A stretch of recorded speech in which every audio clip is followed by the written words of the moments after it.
अक्सर लोगों को शादी के बाद 1 या 2 ही साल में बच्चा हो जाता है, लेकिन मेरी शादी को 7 साल हो गए थे और मुझे अभी तक बच्चे की खुशी नहीं मिली थी।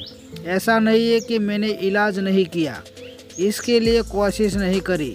शहर का या दूर दराज का कोई भी डॉक्टर, वैद्य, हकीम ऐसा नहीं था जिसे मैंने दिखाया ना हो। जिसने जहाँ बताया, जैसे बताया वहाँ जाकर मैंने इलाज किया।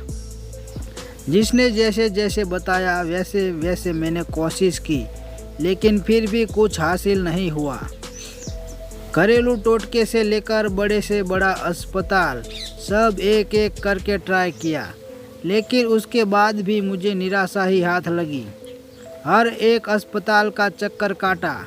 किसी ने मज़ार बताया, वहाँ गए। किसी ने दरगाह बताई तो वहाँ गए। किसी ने मंदिर कहा तो मंदिर गए, लेकिन फिर भी मुझे बच्चे की खुशी नहीं मिली। मैं कुछ भी करने को तैयार थी, किसी बात की कोई कमी नहीं थी। सब यही कहते थे कि जब ऊपर वाले का हुक्म होगा बच्चा हो जाएगा, लेकिन अभी तक हमें बच्चे की खुशी नहीं मिली।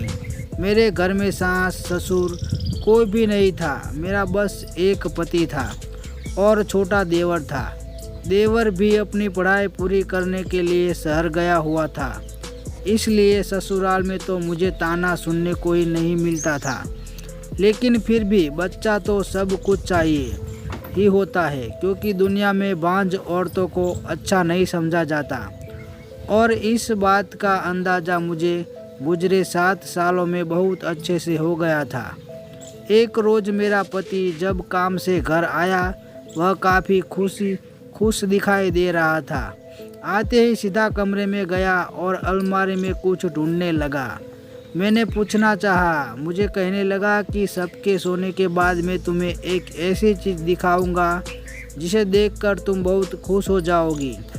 उस दिन क्योंकि घर में कुछ मेहमान भी थे, क्योंकि मेरा देवर जो पढ़ाई करने बाहर गया हुआ था, वो अपनी पढ़ाई पूरी करके घर वापस आ गया था। उसके आने की खुशी में हमने घर में एक छोटा सा प्रोग्राम रखा था, इसलिए मेहमान आए हुए थे और इसलिए मैं खामोश हो गई। लेकिन पति का इशारा मैं समझ ना सकी कि आखिर कौन सी ऐसी चीज़ है जिसे देखकर मैं खुश हो जाती। मुझे लगा शायद कोई सरप्राइज़ गिफ्ट होगा। मेरी ज़िंदगी में किसी चीज़ की कोई कमी ना थी। दुनिया की हर सहूलियत में मेरे घर में थी। बस ज़रूरत थी तो एक बच्चे की, जो कि शादी के 7 साल बाद भी मुझे न मिल पाई थी। डॉक्टर हमेशा एक ही बात कहता था कि ऊपर वाले की तरफ से देर है।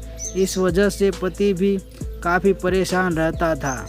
मगर आज उन्हें खुश देखकर मुझे बहुत हैरानी हुई, क्योंकि आज उनके चेहरे पर ऐसी खुशी थी जैसे उनको कोई बहुत बड़ी दौलत मिल गई हो। और यह तो मैं भी जानती थी कि मेरे और मेरे पति के लिए दौलत सिर्फ और सिर्फ बच्चा ही है।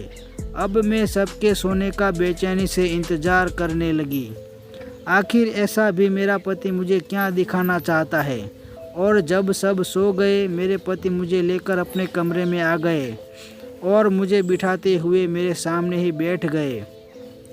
मुझसे कहने लगे, आज जो चीज़ मैं तुम्हें दिखाने वाला हूँ वह देखकर और उसके बारे में सुनकर तुम खुशी से पागल हो जाओगी। इस वक्त केशव के चेहरे पर बहुत ज़्यादा खुशी थी। मुझे बेचैनी सी होने लगी।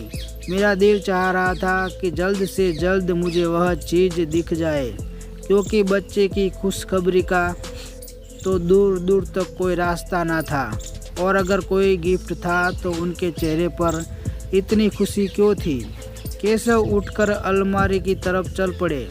मैं भी हैरान होते हुए उसकी तरफ देखने लगी।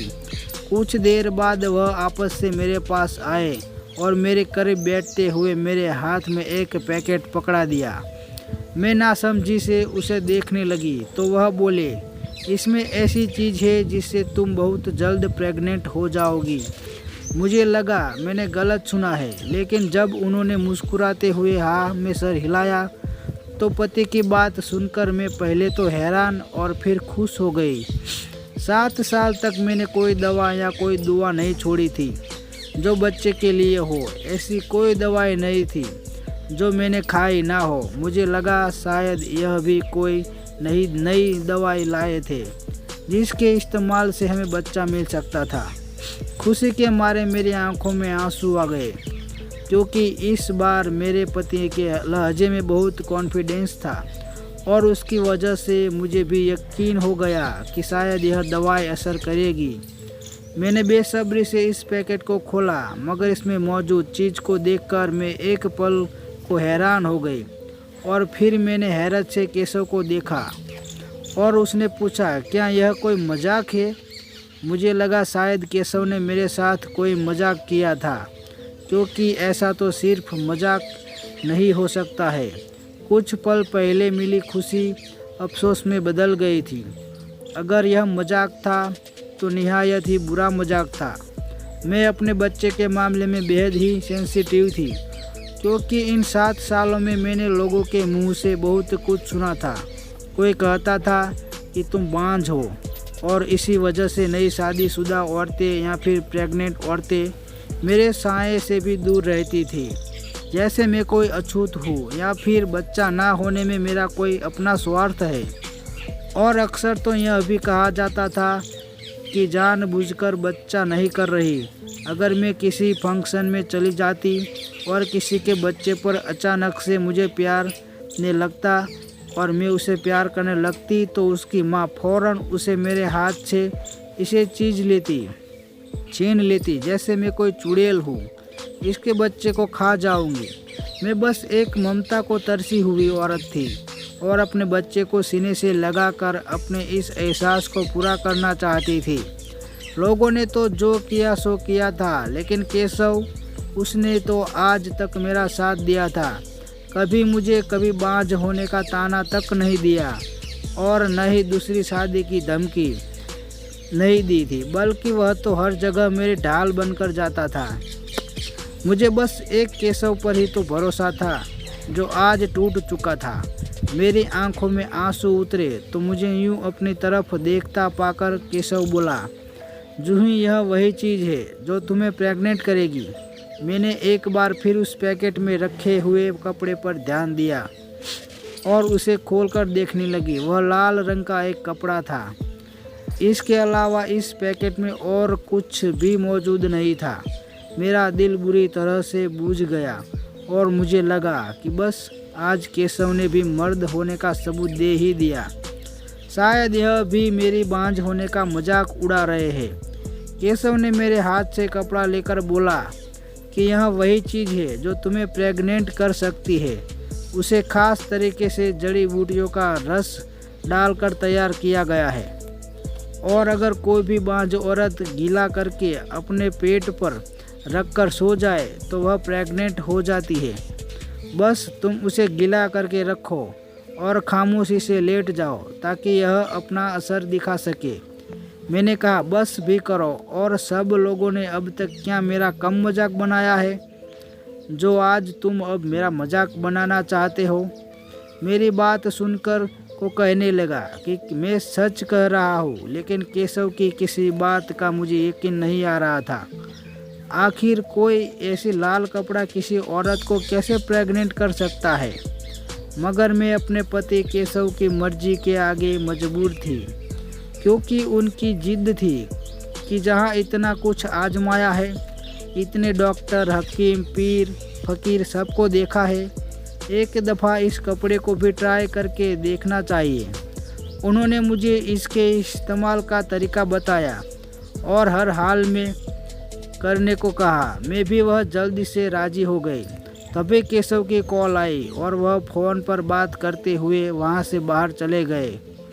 मुझे तो 100% यकीन था कि मैं इस कपड़े से कभी भी प्रेग्नेंट हो ही नहीं सकती। आखिर मैं पढ़ी लिखी लड़की थी जिसका ऐसी फिजूल बातों पर यकीन करना भी जहालत की निशानी थी। मगर पति को नाराज़ करना भी नहीं चाहती थी, क्योंकि वही तो एक थे जो मेरे हर सुख दुख के साथी थे। वह नाराज़ हो जाते तो शायद इस दुनिया में मेरा जिंदा रहना भी मुश्किल हो जाता। इसीलिए मैंने कपड़ा गीला किया और अपने पेट पर रखकर लेट गई। एक पल को तो ऐसा लगा जैसे वह मेरे अंदर घुसता जा रहा है। एक पल को तो खौफ के मारे मुझे अजीब सा लगने लगा, कहीं सचमुच में कुछ खास तो नहीं है। लेकिन मुझे लगा कि मैं कुछ ज़्यादा ही सोच रही हूँ।